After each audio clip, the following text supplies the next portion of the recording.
Hey everybody, welcome to the 4th episode. Wait, is this the 4th? Or wait, let me check. Okay, so yeah, we are in the 5th episode of the Let's Play series. It's May, it's almost June actually at the time of recording this. I'm cutting this recording very close. I've been really busy this month. But anyways, enough of that out of the way. Let's get right into the episode.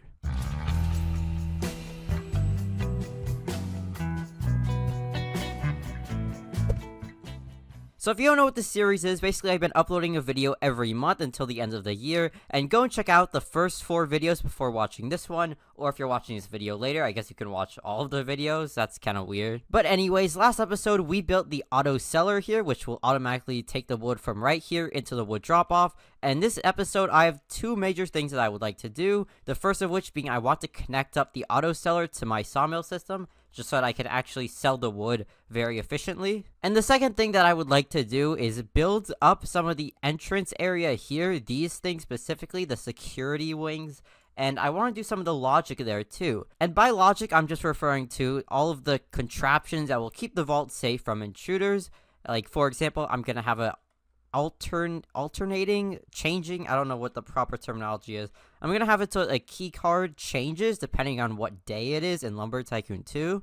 And then I'm also gonna make a screening area, a place where you can like put your axes and stuff before entering the vault, and just a place to make sure you are all ready to go and secure before heading into the main vault. But I'm not gonna get too ahead of myself because we've got to start by actually connecting up this system right here, and to do that we are going to need a lot of conveyors. And we're gonna have to take the wood and dump it directly onto this right here and then send it off this way. So off to Wood R Us we go.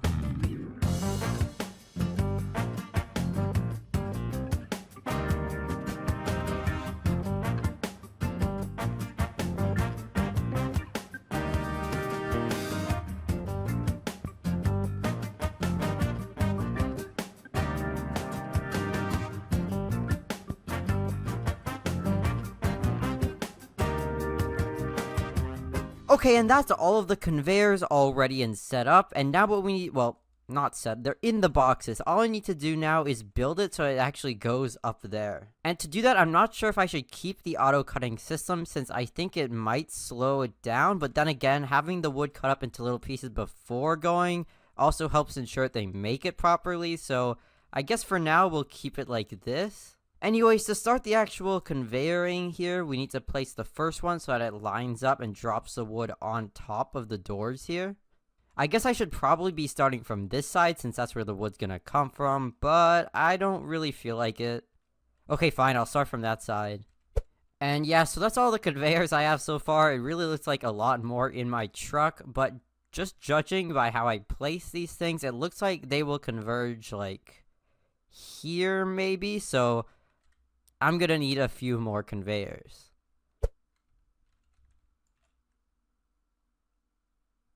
But that's a straight conveyor. How did that get in here? How did I end up with 2 straight conveyors? I'm gonna have to play back the clip of me buying them.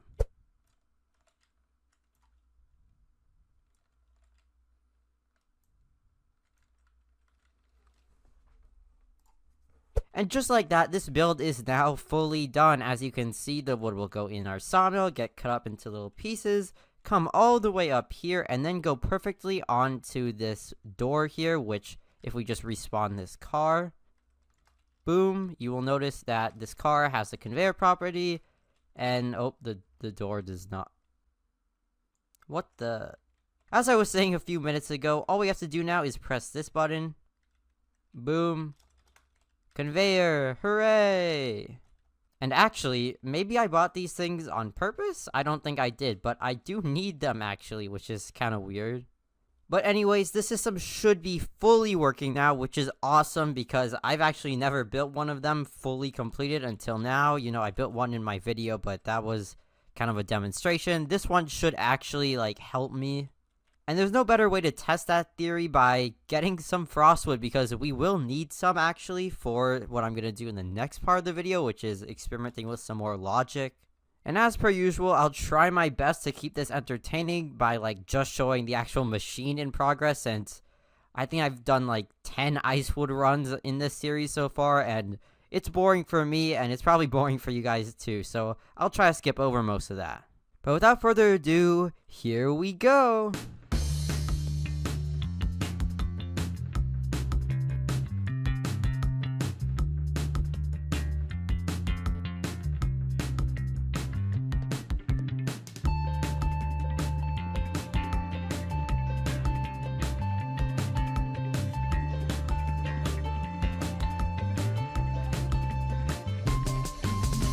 Okay guys, so we seem to have ran into a little issue here. That is that these conveyors are not high enough off the ground, so I guess I'm gonna have to just open it up and get another vertical conveyor. Also, another issue I noticed was that when I put these tiny pieces in, they wouldn't get sawmilled, and that would mean that there were a lot of issues with how the wood was lined up here, so that's something else I need to consider when using this system. Okay guys, so far it's looking pretty good. I see some wood on the door up here, and I'm just gonna go and monitor this. Oh. Ah, I did not think of that one. Okay, one conveyor there should fix that issue. Oh no, oh no. Anyways, as for actually getting the wood, like moving it, it looks to be moving just fine along this. I am kind of worried about the drop here. I really don't want to add extra protection, but I might have to. Okay, well, I think we got like a 50% rate, which is not good. I probably should build something here to contain the wood. But I don't want to right now.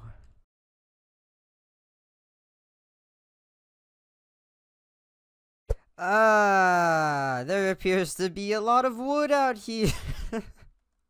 So yeah, I don't know how well this system works without like an additional guardrail, but we're probably gonna have to get that installed soon.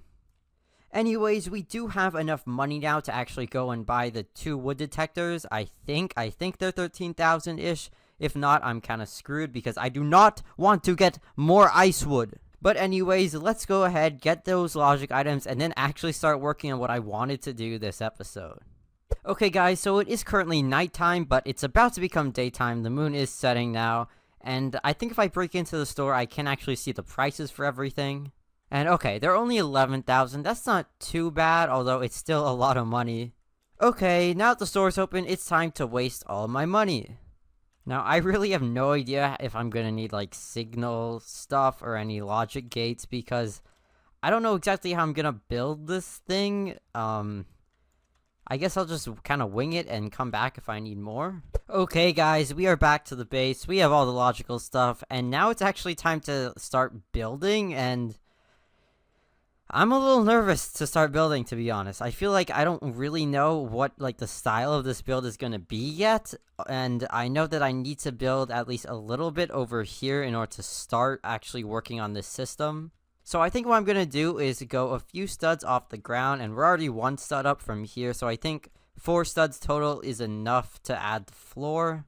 Okay guys, so sorry I haven't been talking that much. I've just been like really thinking about how I want this to be, but basically what's going to happen is both the guard and the visitor walk in from this side here. The visitor goes on this side, the guard on this side, and then once the guard is inside, they make sure that all the doors are closed. They scan their key card right here. And then there's going to be like a metal detector here, which just for decoration, there's no actual metal detector, but there is going to be something right here that the player has to walk through to get cleared before they actually walk over this door into the main area here. And I tried to use some countertops here. I don't know too much how I like it. I think it's okay, but could be a lot better. And I'm also just not too sure about the door system here, as it does feel kind of low tech. I feel like I could do something a little more advanced. But anyways, I'm just going to leave it like it is for now and start working on the actual keycard system. Hey guys, it's Editing Electro here. I'm currently in the process of editing this video, and I just want to quickly explain what I was doing here, as I didn't really talk much in the actual recording. Basically, I was trying to make a system that automatically switches the type of wood in the wood detector itself, but I later realized that this was way too complicated for what it needed to be, and instead I resorted to a much simpler solution, which we'll get to shortly.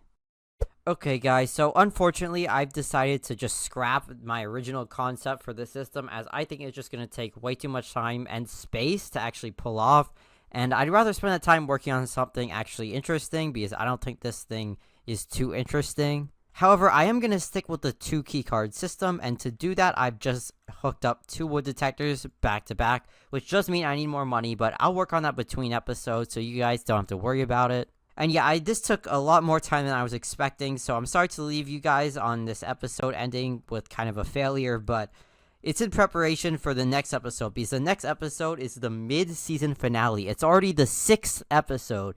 And I have some really, really special things planned for the next episode, and it's definitely going to be a really long one. So I'm sorry for making this one so short, but I am running out of time here, and I am busy. I've got finals upcoming. But yeah, guys, thank you so much for watching to the end of the video, and this is going to be it for me.